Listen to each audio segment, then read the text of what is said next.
तो आज हम बात करेंगे 7.2 दैट इज सेक्शन फॉर्मूला। तो सेक्शन फॉर्मूला में क्या है?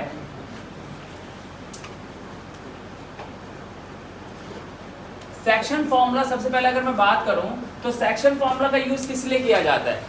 Section formula basically is used in order to find a point, coordinates of a point which divides a line in a certain ratio.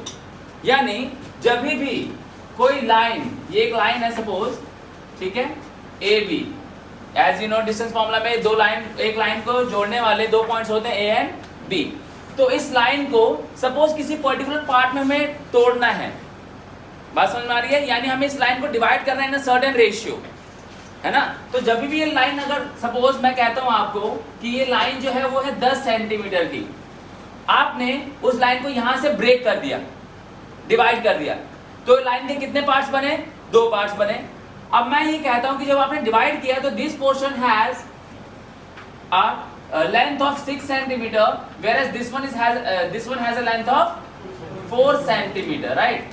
तो अगर मैं इस पूरे को देखूं तो उस पूरे का रेशियो क्या बन रहा है? 6:4 और यू कैन से 3:2, है ना?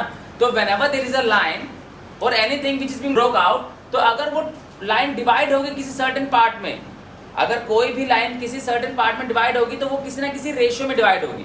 जैसे मैंने बताया ये लाइन 10 सेंटीमीटर की थी, तोड़ दिया गया इस लाइन को या डिवाइड कर दिया गया दो पार्ट्स में, तो वो रेशियो क्या बने? 6:4, राइट? या फिर आप कह लो 3:2, ये रेशियो होती है। तो यहाँ पे हमें इसमें सीखना क्या है कि जहां पर कोई लाइन डिवाइड होती है उस डिवीजन पॉइंट के कोऑर्डिनेट्स क्या होंगे।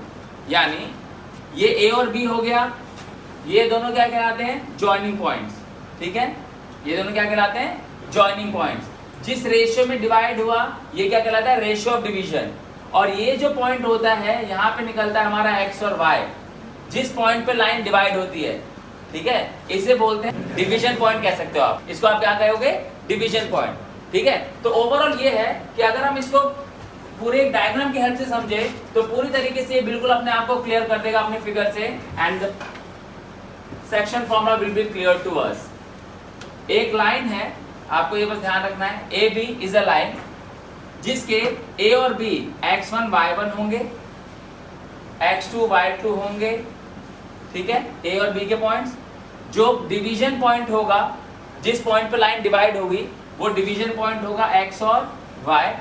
और जिस रेशियो में ये लाइन डिवाइड होगी, जो कि हमेशा होगी, अगर आप लाइन को डिवाइड करते हो तो there is always a ratio जिसमें उस लाइन को डिवाइड किया जाता है, तो that ratio is called k:1। तो ये चार बातें हैं बस, ठीक है? अगर मैं सेक्शन फॉर्मूला के बारे में बात करूं, ठीक है, तो कुल मिला के ये चार चीजें आपको समझनी है, जिसमें ए और बी आपके जो होते हैं ये होते हैं जॉइनिंग पॉइंट्स, जो लाइन को ज्वाइन करते हैं, कोऑर्डिनेट्स। एक्स और वाई जो आप देख रहे हो ये वाला पॉइंट, ठीक है, इस पॉइंट को क्या कहा जाएगा? इस पॉइंट को डिवीजन पॉइंट कहा जाएगा, जहां पे लाइन डिवाइड हुई, है ना? और ये जो k:1 देख रहे हो ये आपका क्या होगा? k:1 जो होगा ये होगा आपका डिवीजन रेशियो,